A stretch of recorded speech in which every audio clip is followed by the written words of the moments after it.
بسم اللہ الرحمن الرحیم. رب کا ذکر ساتھ رب کے رسول کا ذکر. شمس و قمر میں دیکھے رب کا ذکر ساتھ رب کے رسول کا ذکر. شجر و حجر میں دیکھے رب کا ذکر ساتھ رب کے رسول کا ذکر.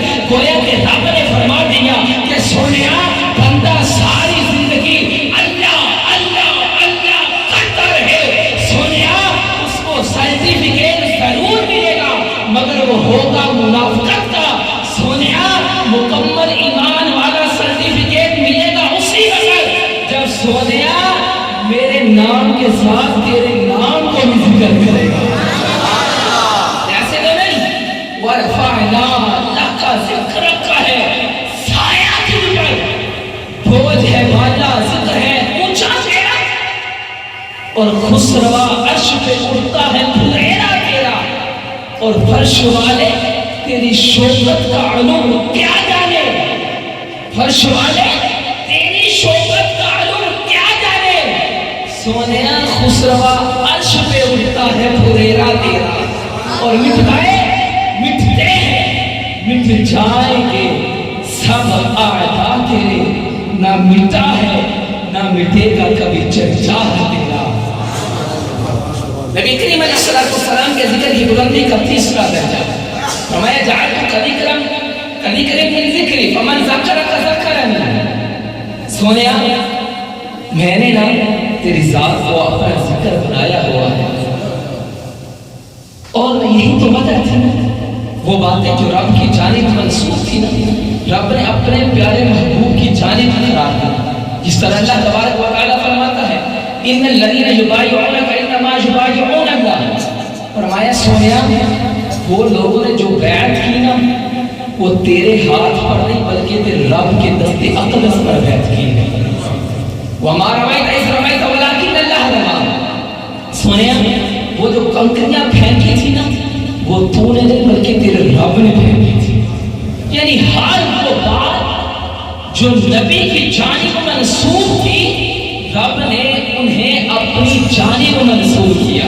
یہی تو وجہ تھی نا کہ صحابہ کرام علیہ رضوان کو بڑی سے بڑی عبادت کے اندر وہ سکون وہ مزہ وہ لطف حاصل نہیں ہوا کرتا تھا جو رخ مصطفیٰ کو دیکھ کر حاصل ہوا کرتا ہے. امام بخاری نے کتاب الاذان کے اندر اس حدیث کو نقل کیا ہے. جس دن نبی جان رحمت شافع امت صلی اللہ علیہ وآلہ وسلم علی تھے آپ نے اپنے جانسار صحابی حضرت ابو بکر صدیق رضی اللہ تعالیٰ عنہ کو مصلی امامت پر کھڑا کیا. فرمایا ابو بکر نماز پڑھاؤ. آج سرکار دیکھ رہے ہیں کہ میرے جانے کے بعد میرے امتی کیسے نماز ادا کریں. ابو بکر صدیق رضی اللہ تعالیٰ عنہ مصلی امامت پر کھڑے سرکار حجر اقدس کے اندر ہے آگے پڑھتا ہے. نبی جان رحمت صلی اللہ علیہ وآلہ وسلم نے ابو بکر کو امامت کا کہا. نماز پڑھائی جا رہی تھی. نبی کریم علیہ السلام نے کشان اقدس سے پردے کو ہٹایا. دیکھا کہ آج دیکھو تو صحیح میرے صحابی کس طرح نماز ادا کرتے ہیں. صحابہ کو نماز میں ہی پتہ چل گیا کہ رخ مصطفیٰ ہماری جانب آ رہی ہے اور صحابہ نے نماز کے اندر بھی اپنی آنکھوں کو پھیر لیا اور اس رخ مصطفیٰ کو دیکھنا شروع کیا جس کے بارے میں آدم چشتی کہا کرتے تھے کیا خوب سجن دیا اکھیاں نے جنہیں پڑھ کے سنایا اکھیاں نے تو اجے میرا محبوب نہیں دکھا جنوں ویگ کے چند شرماوے ادھی راتی دل چڑھ جاوے جے سونا رخ تو نقاب ہٹاوے دھرتی بجلی نش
اللہ تعالیٰ عنہ حضرت ابو ہریرہ وہ وہی صحابی ہے کہ حدیث میں سب سے زیادہ جو مرویات ہیں وہ حضرت ابو ہریرہ سے ہیں۔ حضرت ابو ہریرہ رضی اللہ تعالیٰ عنہ اکثر سرکار کی بارگاہ میں رہا کرتے تھے۔ سرکار نے ابو ہریرہ رضی اللہ تعالیٰ عنہ کو نے فرمایا کہ ابو ہریرہ تو روز ہی میرے پاس آتا ہے، ہر وقت میرے پاس ہی بیٹھتا ہے، ایسے کیا کر ایک دن چھوڑ کے آیا کہ اس سے محبت بڑھے گی۔ حضرت ابو ہریرہ رضی اللہ تعالیٰ عنہ لبیک کہتے ہوئے ریٹرن الٹے قدم واپس پلٹے، راستے میں تھوڑی سی دیر کے لیے ستون حائل ہو گیا، رخ مصطفیٰ نظر نہ آیا، فوراً سرکار کے قدموں میں حاضر ہو گئے، کہنے لگے یا رسول اللہ ابو ہریرہ کا تو ایک چاٹنے گزرتا ایک دن کیسے تھے؟ اور ابو ہریرہ سے پوچھا ابو ہریرہ بتا سرکار کیسے تھے؟ فرمایا قد آمن الیلۃ البدر لم ارى قبلہ ولا بعدہ مثلہ، فرمایا وہ سرکار تو چودھویں کا چاند تھے، فرماتے ہیں آپ جیسا خوبصورت نہ میری آنکھ نے آپ سے پہلے دیکھا نہ آپ کے بعد کسی کو دیکھا، اور دیکھتے کیسے؟ حضرت حسان بن ثابت رضی اللہ تعالیٰ کو بیان کر دیا وہ احسن منک لم تر قط عینی واجمل منک لم تلد النساء خلقت مبرعا من كل عیب کانک قد خلقت کما تشاء، فرمایا سرکار جیسا خوبصورت دیکھتے کیسے؟ اگر کوئی مائی کے لال کے اندر، اگر مائی میں کسی ماں کے اندر اتنی طاقت اتنی مجال ہوتی کہ میرے سونے محبوب سے بڑھ کر کسی کو سونا پیدا ہو کرتی تو کوئی دیکھتے نا کہ سرکار کتنے خوبصورت تھے۔ فرمایا خلقت مبرعا من کل عیب، اللہ نے آپ کو ہر عیب سے پیدا فرمایا، اور نبی جان احمد صلی اللہ علیہ وسلم کا رخ انور ایسا ہے، صحابہ کرام جب تک ان کو دیکھتے نہیں تھے نا کبھی سکون نہ آتا تھا، جب سرکار مسکراتے صحابہ فرماتے فَكَأَنَّمَا وَجْهَهُ وَرْقَةُ مُصْحَفٍ، اور فرماتے ہیں جب سرکار مسکراتے تو ایسا لگتا جیسا کہ کھلا ہوا قرآن سامنے پڑا ہے۔ اور حضرت عائشہ فرماتی ہیں وَإِنَّكَ لَعَلَىٰ خُلُقٍ عَظِيمٍ، فرمایا جس نے خلق عظیم دیکھنا ہو وہ سرکار کی ذات کو دیکھ لے کہ سرکار کا حسن اخلاق آپ کا خلق عظیم سب سے اعلیٰ قرآن درجے پر ہے، ذکر کی بلندی کا چوتھا درجہ۔ وقت کے اختتام کے پیش نظر آخری پہلو کی طرف جا رہا ہے۔ نبی کریم علیہ السلام کو کل بروز قیامت اللہ تبارک و تعالی مقام محمود عطا فرمائے۔ مقام محمود کیا ہے؟ حضرت عبداللہ بن عباس رضی اللہ تعالی عنہ فرماتے ہیں مقام محمود ہی شفاعت، فرمایا کہ وہ مقام محمود شفاعت ہے کہ نبی کریم علیہ السلام اپنے گنہگار امتیوں کی شفاعت کرتے جائیں گے، اپنے امتیوں کو داخل جنت کرتے چلے جائیں گے۔ سرکار فرماتے ہیں جب کل بروز قیامت کا دن ہوگا میں اللہ کی بارگاہ میں عرش الہی کے نیچے سجدہ ریز ہوں، اللہ کی بارگاہ میں جھک جاؤں گا، رب فرمائے گا سل تو عطا وشفع تشفع ارفع رأسک یا محمد، رب فرمائے گا سونیا سجدے سے سر تو اٹھا، جو مانگے گا تجھے عطا کیا جائے گا، سوال کر تجھے دیا جائے گا، شفاعت کر تیری شفاعت ایکسپٹ کی جائے گی۔ نبی جان رحمت صلی اللہ علیہ وسلم فرماتے ہیں میں سر اٹھاؤں گا، رب پوچھے گا ہاں میرے محبوب کیا فرماتا ہے کیا مانگتا ہے؟ سرکار فرماتے ہیں میں اللہ کی بارگاہ میں عرض کروں گا کہ یا اللہ رب حب لی امتی، اے اللہ میری گناہگار امت میرے حوالے کر دے۔ رب فرمائے گا سونیا کیا چاہتا ہے؟ آقا فرماتے ہیں میں عرض کروں گا کہ اے اللہ میں اپنے گناہگار امت کی بخشش چاہتا ہوں۔ رب فرمائے گا سونیا چاہ، میں نے تیری امت کے 3 حصوں کو بلا حساب آتا ہے فقیروں پر انہیں پیار کچھ ایسا، آتا ہے فقیروں پر انہیں پیار کچھ ایسا، خود بھیک لے اور خود کہے منگتوں کا بنا ہو۔ آپ فرماتے ہیں میں پھر بھی آگے لوں گا، اللہ کی بارگاہ میں سجدہ لے دوں گا، اللہ فرمائے گا ارفع رأسک یا محمد، اے محمد سجدے سے سر اٹھا، جو مانگے گا تجھے عطا کیا جائے گا، مانگو صحیح مانگتا کیا ہے؟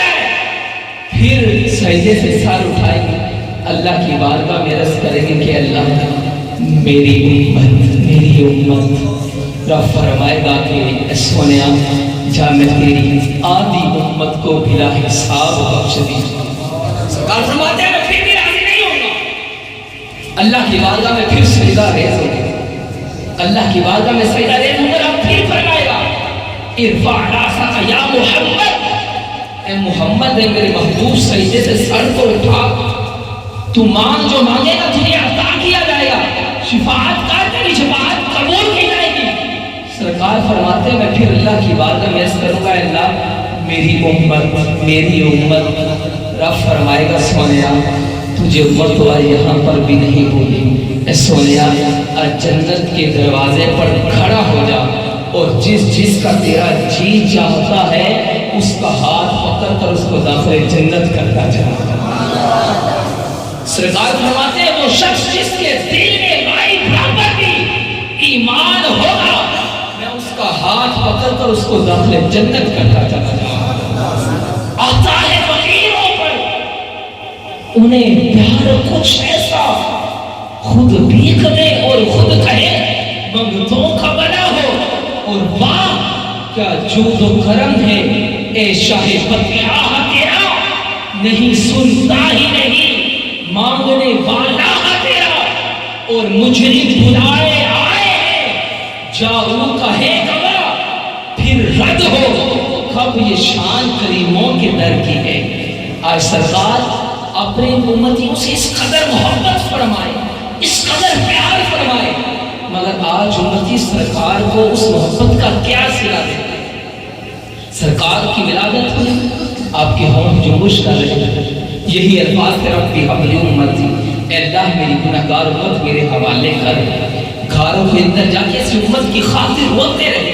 3 دن تک کچھ نہ کھایا نہ پیا، اللہ کی بارگاہ میں کہتے رہے اے اللہ میری امت میرے حوالے کر. دنیا سے گئے ظاہری طور پر تو بھی یہی الفاظ تھے رب حبلی امتی، اے اللہ میری گناہگار امت میرے حوالے کر دے. اور آج یہ امت کن کاموں میں پڑی ہے. سرکار اس امت کی خاطر روتے رہے کہ یا اللہ میری گناہگار امت کی بخشش فرما دے. آج گناہگار امت جب نماز نہیں پڑھتی، آج یہ امت جب سرکار کی صلاۃ والسلام کی نافرمانی کرتی ہے تو کیا میرے کریم آقا کے قلب اطہر پر تکلیف نہیں پہنچتی ہوگی؟ آج ہم اس محفل میں آئے، ذکر مصطفیٰ سنا، اس محفل سے کچھ لے کے بھی جائیں. نبی کریم علیہ السلام کی آمد کا صدقہ آج سے یہ نیت کریں کہ آج کے بعد ہماری کوئی نماز نہیں چھوٹے. یہ نماز ایک ایسی چیز ہے، سرکار فرماتے ہیں قرۃ فی الصلاۃ، میں نماز میری آنکھوں کی ٹھنڈک ہے. الصلاۃ معراج المومنین، نماز مومن کی معراج ہے. مگر آج ہم اپنی معراج کو بھولے بیٹھے ہیں. سرکار علیہ السلام کی آنکھوں کی ٹھنڈک جو نماز کہا گیا، آج ہم کیسے ایمان والے ہیں. نعرہ تو ہمارا ہے غلامی رسول میں موت بھی قبول ہے، جو ہونا عشق مصطفیٰ تو زندگی فضول ہے. یہ کیسا عشق ہے، یہ کیسا نعرہ ہے کہ جو نعرہ تو ہے غلامی رسول میں موت تو قبول ہے. اے عاشق تجھے موت تو قبول ہے، تجھے نماز پڑھنا قبول نہیں ہے. کیا تجھے اپنے چہرے پر کریم آقا کی داڑھی مبارک سجانا یہ تجھے قبول نہیں ہے؟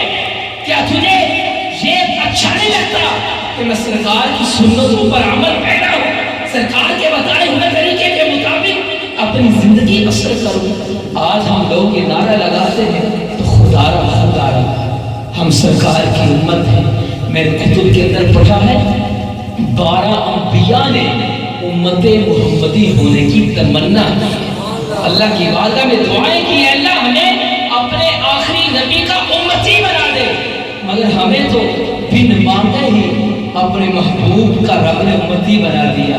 تو آپ اس محفل میں آئے، محبوب کی آمد کے سلسلے میں اس محفل پاک کے اندر آج سچے دل سے پکے دل سے نیت کر کے جاؤ کہ آج کے بعد ہماری کوئی نماز قضا نہیں ہوگی. مؤذن کہتا رہتا ہے حی علی الصلاۃ حی علی الفلاح، آؤ کامیابی کی طرف. اور آج ہم کامیابی کو کہاں پر ڈھونڈتے ہیں؟ کبھی کسی کے در پہ ڈھونڈتے ہیں تو کبھی کسی کے در پہ ڈھونڈتے ہیں، نہیں ڈھونڈتے تو اللہ کی بارگاہ میں نہیں ڈھونڈتے۔ وہ 313 مسلمان تھے جنہوں نے ایک کفار کو شکست دی، ہزاروں کی تعداد کے مقابلے میں۔ کیا تھا؟ ان کے اندر جذبہ تھا، جوش ایمانی تھا۔ مگر آج ہمارے اندر وہ جوش ایمانی کم نظر آتا ہے۔ پریکٹیکل لائف کے اندر عملی طور پر ہم مسلمان بنے، باکردار بنے۔ یہ نمازوں کے ساتھ ساتھ آج یہ نیت ایک اور بھی کر کے جائیں کہ آج کے بعد کوئی پتہ نہیں زندگی کا آخری سانس کب تک ہے، کب یہ سانس کی مانا ٹوٹ جائے۔ آج یہ نیت کر کے جاؤ کہ اپنی بقیہ جتنی زندگی ہے نا، توبہ کر کے اللہ کی بارگاہ میں سجدہ ریزی کے ساتھ گزاروں گا۔ اللہ تبارک و تعالی ہم سب کو عمل کرنے کی توفیق عطا فرمائے۔ وآخر دعوانا الحمدللہ۔